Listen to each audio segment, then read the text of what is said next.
This is Dune Talk, a DuneNewsNet.com production. Join us now for the latest Dune news, reactions, and lively discussions. Hey everyone, we're back with a special episode of Dune Talk. This is the official show of DuneNewsNet.com, where we cover everything happening in the world of Dune. All the latest news and reviews regarding the movies, TV show, books, comics, games, and collectibles. Often we're here with our regular crew of 4, and other times we bring on special guests for interviews. Today, we're excited to bring you this exclusive interview with Super7. Founded in 2001, they're a leading pop culture design house specialized in collectibles, toys, and apparels relating to science fiction, comic books, various music properties. Most recently, they've released their first wave of retro-style Dune ReAction Figures. We actually haven't covered collectibles and toys that much on Dune Talk. However, there's definitely been a lot of great products coming out recently. This is Marcus, editor-in-chief of Dune Newsnet. I'm joined by my co-host Simon, who was first introduced to Dune via the 1984 toys. Hey everyone, thank you for watching. Simon Dowdy here. Like I've said many times on the podcast before, my gateway drug to the Spice Melange was the 84 toys. My parents own a kind of a big lot store, and their wholesaler told them, buy a lot of 84 Dune figures because it's going to be the next big Star Wars. Then you're going to make so much money off of it. Sadly, it didn't, but I had a nice collection growing up. Great, and it's our pleasure to welcome Josh, VP of Design at Super7, and they're based out of San Francisco. Josh, welcome to Dune Talk. To start out, tell our viewers and listeners a bit about who you are, and then what your role is at Super7. Hey guys, great to be here. Thank you for having me. My name is Josh Herbolsheimer. I'm the, like you said, the VP of Design here at Super7. I've been here since nearly the beginning. Been here about a decade and a half or so.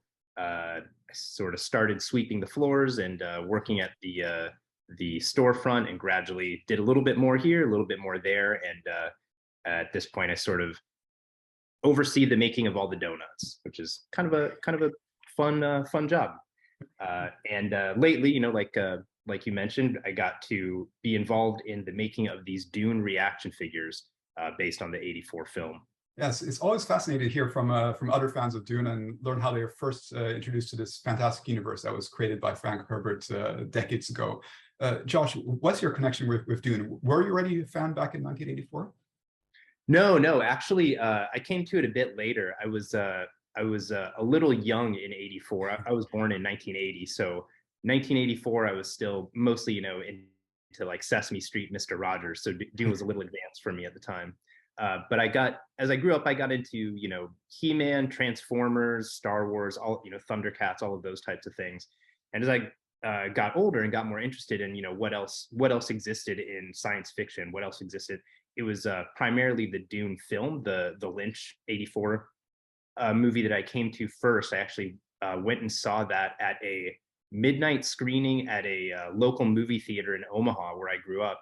They were doing a David Lynch series, so I went and saw, Blue Velvet one weekend. The next weekend I saw Wild at Heart, and then the next weekend was Dune. The next weekend was a few other things, and I was sort of loosely familiar with Dune as a thing. I had heard of it. I didn't really know anything about it, and I saw the movie and was like, "Whoa, this is really interesting. This is really unusual. It's really cool." Got a copy on VHS at the time and watched it a few more times and really sat with it. At that time, I was really into collecting Star Wars toys, and I'm in high school at this point, so starting to go back to some of the stuff I grew up with. Started going to thrift stores and flea markets, picking up Masters of the Universe toys, Transformers, those sorts of things. And I still hadn't clued into yet the idea that there were Dune toys out there. And so a little bit, time went on, and I sort of came across the Dune toys. I picked up a Paul Muad'Dib figure at some point at a thrift store or other, I forget exactly where. And it's like, oh, this is weird and cool. And it sort of feels kind of like my Thundercats toys in style. And just little by little started to dig a little deeper and pick up something here or there. And then it wasn't until, maybe 10 years or so ago, I actually sat down and read the original Dune book, and was like, oh wow, this is really, this whole thing.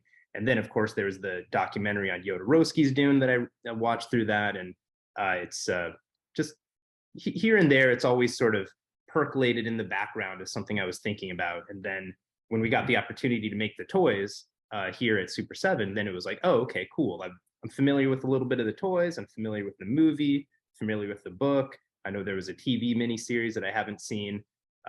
There was a computer game in the 90s I played a little bit at a friend's house one time, so I don't really remember it that well, but it was just a cool thing that had always sort of piqued my interest. And then, of course, the new movie now. So it's yeah, I guess that's my brief Dune history. Awesome. Well, let's go ahead and talk about Super7 and those Dune reaction figures. So starting out, it's worth noting, as we were mentioning just before the show, like wave one of the Dune reaction figures are out right now, so you can order them direct from Super7. And keeping in mind, some fans are aware of the 84 toys while others aren't. What can collectors expect from this new range of toys? So there's sort of two things there. One, reaction figures in general are sort of we started back in 2013 with reaction figures, and that started with the original unproduced Alien figures from 1978, or prototype rather, by Kenner, who made the Star Wars toys, if you're not familiar. And so we resurrected those original toys, and that kicked off this whole line of reaction figures that is basically, yeah, there we go. You got the big chap right there. Awesome. The idea is what toys should have existed in the late 70s, early mid 80s in that classic Kenner Star Wars 3 3/4 style that didn't. And so we went back and, okay, here's Back to the Future, here's Masters of the Universe, et cetera, et cetera.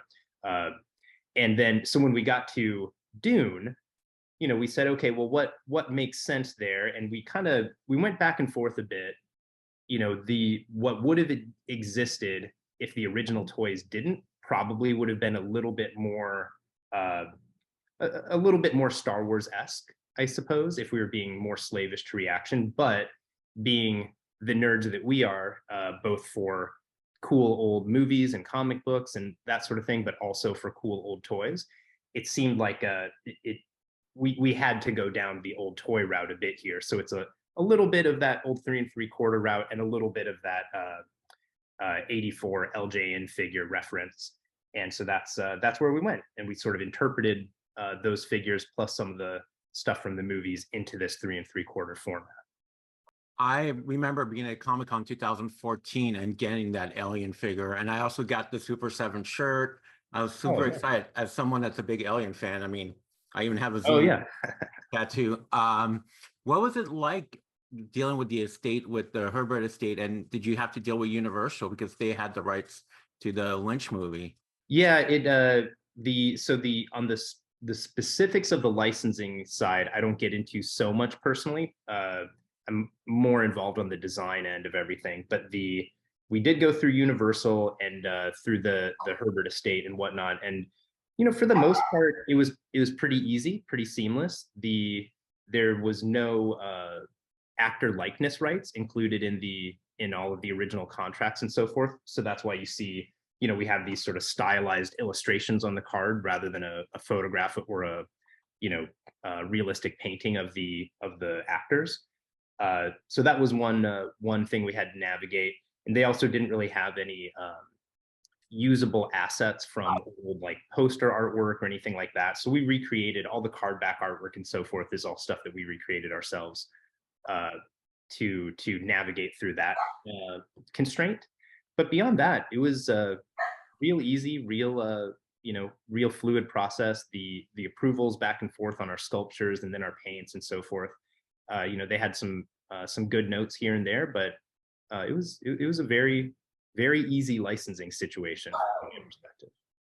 Nice. I personally love the card backs. I mean, I open my figures. I'm definitely an opener, but I like the glow, like just a basic kind of Photoshop outline with the glow, and it also makes their blue eyes stand out more. So I'm a big fan of that. Were you able to get any of the 84 molds? Because I know the production just for those 84 toys were really hard, and there's so many, prototypes out there that people have. So were you able to get the 84 toys, or did you guys take the 84 toys apart, and how did you come up with them? Well, we actually do have a couple hard copies from the '84 series. There's the Gurney Halleck figure that never got produced. We've got a hard copy of that on ice here for someday. Who knows? Uh, Okay. I then have a question about that later on. So, okay. But no, these were we used, we referenced the vintage figures, of course, but these were actually scratch sculpted by one of the original one of the original Kenner sculptors who worked on the Star Wars and Empire Strikes Back series, sculpted in wax, just like the old days, and a lot of the stuff nowadays is done digitally. It's just more efficient, and you can get, tighter detail, and then when you go overseas to production, it makes life a lot easier.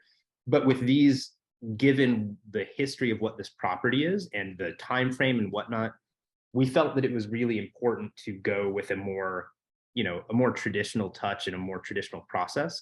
And so, we've used some of those old Kenner sculptors out of retirement here and there, and this was definitely a point where that felt like an important direction for us.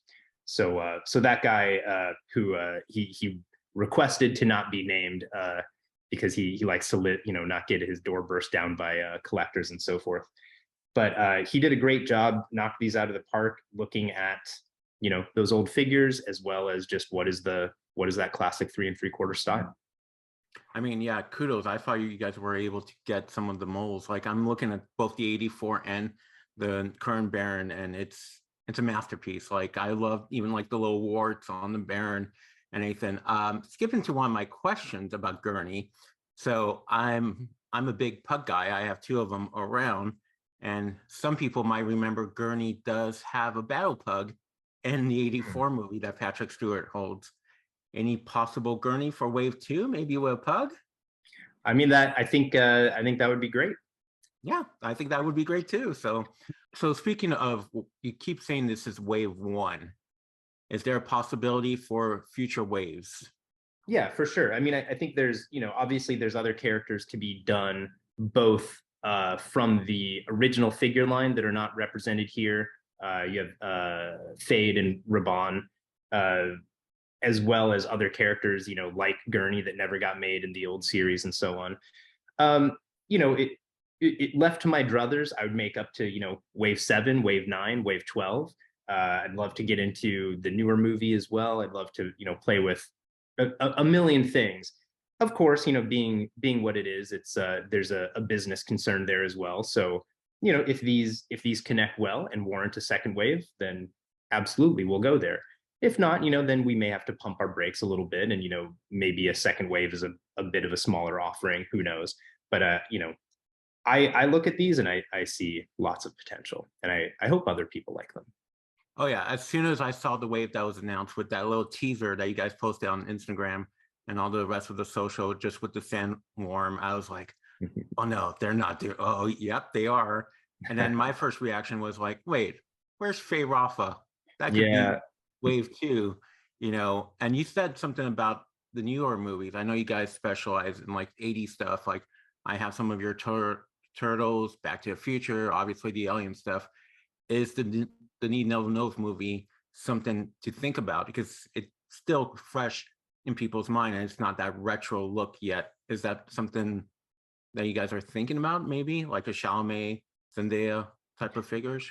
Yeah, I mean, we primarily have done like you said, a lot of retro properties and stylings, but we've done a few modern things, and we're always sort of looking at what else is out there, what else is cool, what would be fun to do. That's the what our sort of driving mission is. What do we want to exist that doesn't exist in the world? Okay, let's go make that. And so looking at that newer film, there's a new interpretation on all these characters, and then there's just a ton of rad like suit designs and costume designs and like weird helmets and all that. It's just like I would love to just go deep down that road as well. The how, when, where of it, little remains to be seen, but it would be amazing. I think they would make excellent figures. Nice. So going back to like the old Kenner Star Wars lines, vehicles were a big deal of it. And in the 84 line, there is a sandworm, if people can actually find it. Yeah. If cells, let's say cells are great, right? Mhm. Are sandworms, spice harvesters, and maybe even a space navigator possible down the line? Sure. I mean, if the demand warrants, the making figures is there are some hurdles around startup costs and some of those things. Vehicles, just it becomes an order of magnitude more difficult to get made. But I mean, nothing is off the table. We would love to do all of it. It just depends on how well these all connect with people. So people go buy them. We want more figures, Yeah. especially the 84 movie. Like I said, the toys and the 84 movie holds a special place in my heart. So I guess the next question is very much depends on sales. I'm a big fan of your Turtle Ultimate series and just the Mhm. Ultimate series in general. And the original 84, almost a little bit smaller than the Ultimate series. Is that a possibility? Maybe not for the whole entire wave, but the Baron screams Ultimate figure every time I look at him. I think that, yeah, that's definitely a possibility. I think there's the Baron would be a great one. I think the Stilgar and Paul in the still suits. That's my sweet spot personally. Seeing those figures or those costumes rather realized in that format. But I mean, it's the like any of these other discussions, the possibilities are endless, and they would be amazing to make. Uh, so yeah. I will say the still suit, I opened mine yesterday finally, and just the detail even on the back is just gorgeous. You guys outdid yourself, the paint job, everything. So I guess you guys, in a way, I feel have inspired Kenner and Hasbro to go back and make. Now they're doing their Star Wars retro lines. Yeah. Do you think you guys have any? You guys had any inspiration in that? I mean, maybe it's. I don't want to take a bunch of too much credit because the reaction series is clearly heavily influenced by old Kenner, and now new Hasbro is doing new Kenner that references old Kenner, which we reference, and they referenced us, and we reference them, and they reference that. It all gets pretty circular. At the end of the day, the more cool stuff that's getting made, I'm happy to see. I'm happy to see them doing their Marvel 3 3/4 retro style. I'm happy to see just more stuff out there. It just makes the rising tide sort of raises all boats, and then it just leads to even more cool stuff getting made. Yeah, when I saw those Marvels come out, I was like, wait, there's not a Super 7 logo on the packaging. I honestly thought it was you guys. So I guess one of my questions is, as a longtime toy collector, one of my first memories ever is having a Billy D. Williams Lando Calrissian figure, in the 80s. How does one become a toy designer? Well, I don't know how most people became toy designers, but I sort of did accidentally, to be honest. I went to school for animation, and I was living here in San Francisco, where I went to school. And at the time, there was this cool magazine called Super 7 that was about old Japanese toys, Godzilla, kaiju, tokusatsu heroes, all that sort of thing. And I remember picking up that magazine, A Kid Robot, when I used to live in Los Angeles. oh yeah, there you go. So yeah, I picked up the first few issues, thought it was cool, and then it was announced that they were opening a shop in San Francisco, and so I went, the first day they opened, and met Brian, and just talked nerdy for a while, and then as I went through school, I sort of needed a part-time job, and I ended up just sort of tripping into working at the shop and helping out a little bit here and there, and gradually the opportunity to help design some t-shirts came up, and then the opportunity to help color some toys came up, and it just sort of built organically. And all of a sudden one day I was making toys for a living. And so it was like I said, kind of it was never really the plan. I've always been a huge toy nerd since I was a kid, and fascinated with it. I've made custom figures for years before I got into even going to art school or any of that. But it was never like a thing I aspired to do until I was just kind of doing it. And it was like, oh, all right, this kind of works. This is cool. I'm surprised this is a real job. This is awesome. I don't know how anybody else got into it. Yeah, I remember having my GI Joes, my the old ones with the little screws in the middle. Oh I yeah. would I would take them apart and make different custom Joes, and I would come back to school the next day, and people would be like, "Whoa, what is that?" I'm like, "It's a prototype. I'll trade you Ah, 10 of your Joes for one of these." ah. And people caught on and been like, "Wait, that one had a scratch like the one I traded you." Yeah. Yeah, I've Like, always been a big toy guy. I mean, I'm not gonna lie, a lot of my paycheck goes to toys, but I appreciate everything that you guys do. Do you have any other favorite lines that you've worked on? Like, I love Iron Maiden; they're one of my favorite bands. hmm. I love the Eddie glow in the dark figures that you guys have done. Is there any lines that you've worked on that you really are like, yeah, I did that? Yeah. I mean, there's been so many at this point. We just passed the 1,000th reaction figure mark a month or so ago. So uh, probably more than I'm going to remember off the top of my head. The worst is a one that's near and dear for me.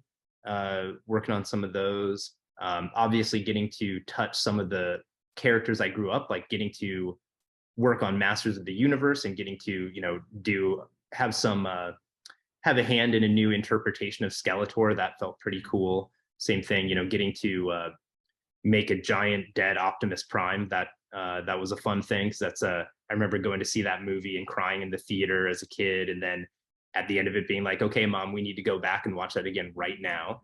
And she was a good sport and played along. And so there some of those moments that impacted me through toys and cartoons and movies and stuff as a kid, getting to then uh, have some interpretation of them as an adult has been a pretty cool thing.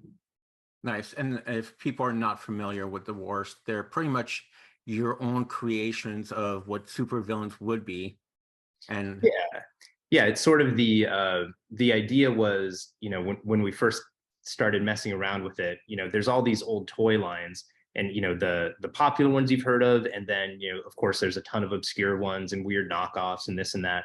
And if you look across all of them, by and large, the villain is the coolest figure in the series, almost always. And so then maybe there's like, oh, the villain is really cool, and the henchman is cool, and the hero is cool. And then there's a couple kind of dorky ones that you sort of get because you want the set or whatever. But it's like, that guy's kind of medium, or that one's kind of medium. But the villain is sweet. And so we thought, well, let's just make a line that's all sweet villains. And like, no heroes, no second in commands, no, backup characters, whatever, just all kick-ass villains all the way through.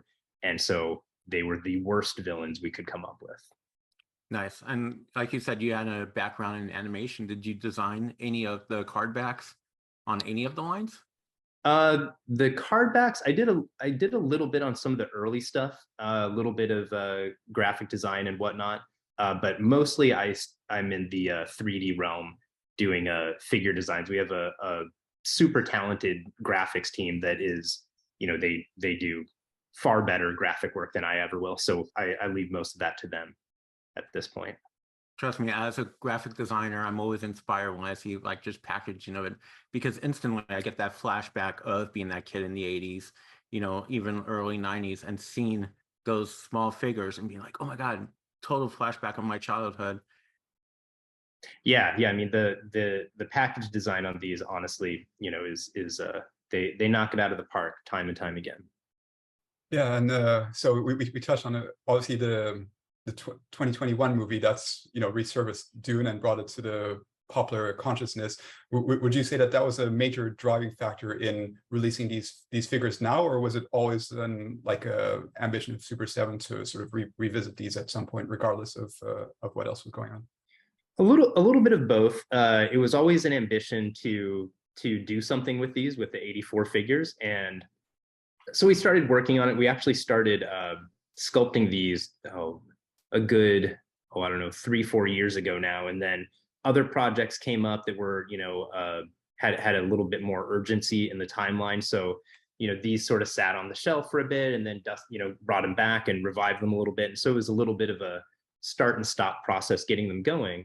And then when the 2021 film was announced, then that became a catalyst where it's like, okay, well, there's an easy or a convenient rather point to talk about these because everyone's going to be thinking about Dune again in a broad way. So the two things just sort of converged to have the thing we always wanted to do line up timing wise close to this new project. And I'm also curious to hear a little about your creative process. So, like, obviously for these figures, they were inspired by what was released in 1984 and some of what wasn't released. But as Simon mentioned, there's a lot of details here, and like you guys probably had a slightly different approach or thoughts on some details. So, how did you go about sort of interpreting them to be released now? Well, it in general, the creative process differs by project. We sort of have our standard process more or less, and then we'll tailor that, a little bit this way or a little bit that way, depending on what each project is. So generally, we'll start with some concept art where, okay, this is what the character looks like. In the case of something like The Worst, where we're inventing it, we spend a lot of time there in refining what that character is, how they look, what is too far? Can you take something away and that character still reads as what it is? Or, do you take away too much and now it's not clear and so you have to add back, those types of things. When it comes to characters that already exist, it's similar, like how much information do you need on, here's the character on screen. We're not trying to make a replica of that human actor with exactly the same costume and, to every micro detail necessarily. We're trying to translate that into a toy. And so a lot of times we'll do some concept art to figure that out. Then we'll go into 3D sculpt, whether that's in wax or digital, and start roughing it out, finding the proportions, those sorts of things. In a case like this, where we're looking at, characters that exist and figures that already exist, there's a decently clear roadmap, and then it becomes more about the small finesse and how do you take that old thing and interpret it down into into a new format that is sort of true to both. So the way the figures are articulated is a little bit different, and so then like it gets into a lot of the nuances of how do you convey that costume and volume and whatnot across from one format of thing across a different format of figure without losing anything in the translation. I guess I have a question just about you in general. Like growing up, what was one of you said you were a big fan of Masters of the Universe. Did you have any favorite figures that you remember clearly? Like, this is my figure. Like, I love this figure so much. Oh yeah. Battle Armor Skeletor was my man growing up. That was the guy. I had one, and then at some point I had a friend over and they left their Battle Armor Skeletor at my house by mistake. And then I gave it back, of course. But for a while I had two, and it's like, oh, I've got double Skeletor. This is amazing. And so it became a thing where once I started going back and collecting toys, like in high school, once I had my first job was at a movie theater, and I got my first paycheck and went directly to the comic book shop to buy old toys, that kind of thing.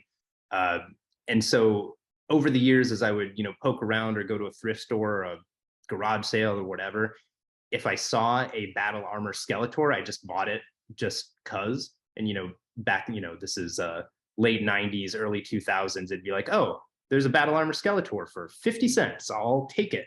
And so at this point, there's a bin at home that's just a unnecessarily large pile of Battle Armor Skeletors. And if I see another one on the way home, I'm going to buy that too. So how many do you think you have currently? Oh, it's in the 40s for sure. Just, it's dumb. It's totally dumb. No, it's cool. It's not like Dan Larson and his 500 plus effects that he has. Yeah. Because that's impressive. Yeah. I actually remember getting a Skeletor for Christmas and being like, this guy's not creepy. And this is so messed up of me, but we had a candle going and I tried melting his head a little bit, just like that. It would look even more creepy. And my parents, I think, freaked out. They're like, what are you doing? We just got that for you for Christmas. Like, I literally had just opened it. Funny. Any dream projects, not even Dune, but something maybe you can hint at that Super7's putting out? I mean, there's a million things I would love to do. Let's see. I'm in the hot seat now. Let's see. I mean, honestly, there's a lot of dream projects have kind of come true already, which is sort of amazing. The Masters, the Transformers, Thundercats. We're working on Godzilla now. The Godzilla packaging is beautiful. Oh, Well, thank you. I'm on the verge of buying a Godzilla one and actually not opening it and just hanging out on my desk just because of the packaging. It's a good look. It's a good look. We made a figure of the Misfits Fiend. That was a cool, crossover into music that was a thing, a special thing. We've done a couple Star Wars toys way back in the early days. We did the Shogun Stormtrooper and then the Shogun Boba Fett. There's a conspicuous absence of a Shogun Darth Vader. That would be a neat thing to get to one of these days. We'll see. Who knows? Probably some other stuff too. I'm just not quite thinking of off the top of my head. Nice. I guess another question just about the company in general. You guys do live music, like I said, you do Iron Maiden. I've seen you guys just introduce Lenny from Motorhead. How do you guys select? Because I feel like it's mostly metal, and I as an 80s kid, I appreciate the metal figures, but how do you guys select your music stuff? I mean, it's for the most part, it goes back to the same driving principle for all of it, just wanting the stuff that we want to exist that doesn't exist. So it's the stuff we're into, so we have, we're a decently large team at this point. And so there's a lot of people with different interests and point of view. And so, if there's somebody here that's passionate about something, we'll look at it. And if it's, if it's feasible, we'll get it made. So we've made a lot of metal. We're getting into a lot of hip hop. We've put a few things out, and there's quite a bit in the pipeline. And then, there's a good buddy who works here is super into like diva pop singer, female diva pop singers. And so, there may be something like that down the way for people that are into that. And we'll just, it's sort of what do we want to see? What is the different people here that are passionate about it? What do they want to see? And that informs where we go. So can I put in a request for some music Yeah, figures? sure. I would love the Clash. I would love yeah. Little Joe Strummer like on my desk. Yeah, no, that would be a super fun one. We'll see. That's I can't say too much about certain things, but okay, who knows? Maybe that dream will come true one day. Fingers crossed. And one last thing I wanted to ask. So obviously there are a lot of people passionate about like all the different sorts of collectibles, and I guess some you would say would be considered more niche than others. So in those cases, how do you sort of interact with the community and those collectors? What's the way of getting feedback? A lot of it is social media, of course, is a great way to connect with people all over the world. We're coming out of the last couple of years of COVID now, where conventions and stuff were a lot fewer and further between. But we try to go to a lot of conventions and meet people there, and people come and talk to us. And so we do San Diego Comic-Con every year, of course. We do New York Comic-Con to meet folks on both sides of the country. And just being local to the West Coast, it's convenient for us to do a lot of the smaller shows. And regionally here, it's a little tougher for us to get to some other parts of the country, though we would love to go to, we'd love to go everywhere. We've done a couple shows in Japan way back in the olden days and met some folks there. So it's any way we can get out and meet people, whether virtually or in person. It's that's really, we can make stuff in a vacuum all day, but if nobody cares or if nobody else is excited, then it's not really it's just our little clubhouse, and we want it to be an open thing, and we want to meet anybody who wants to talk about cool stuff. Well, I will say again that 2014, when you guys showed off those aliens, that was one of my highlights of my Comic-Con experiences. And I used to go to Comic-Con quite a bit when I was still in LA. So, and it's still one of my favorite figure, and I still have the eggs somewhere. Oh yeah. Yeah. And I wore my Super7 alien shirt until it faded away. So I've been a fan for a long time. Thank you so much for joining us. Yeah, of course. It's been a lot of fun to hang out and chat. Yeah, Josh, it's been a pleasure having you on Dune Talk. So I guess before we we drop off, like where can people find out more information about you, and what's the best way for people to keep up to date on Dune and other Super7 projects? Well, the best way to stay up on what we're doing is super7.com is our online HQ. We have our presence on Instagram, Facebook. I think we still have a Twitter account. I think so. I'm not totally sure about that, to be honest. But all the new and exciting news, join our email list if you're interested. Follow us on Instagram, and we post everything we're doing, and teasers for upcoming things, and behind the scenes, all that good stuff. So thanks again.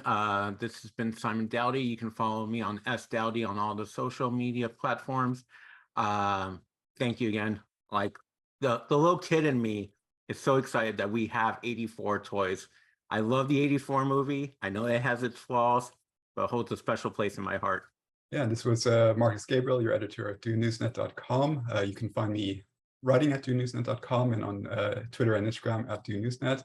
Yeah, it's been great to have Josh on the show today, and we have a lot more coming up in terms of what's happening in the world of Dune. Also, the movie is filming now as we speak. The TV show is continuing. There's a lot of books, comics, and games coming out. So yeah, plenty to talk about in the coming weeks. So look forward to welcoming you back on the next episode of Dune Talk. Awesome. Thanks, guys. We hope you've enjoyed Dune Talk. Remember to like, subscribe, and turn on notifications so you know when the next episode drops. Stay tuned to DuneNewsNet.com and add us to your social feeds. Be the first to hear breaking news and reviews.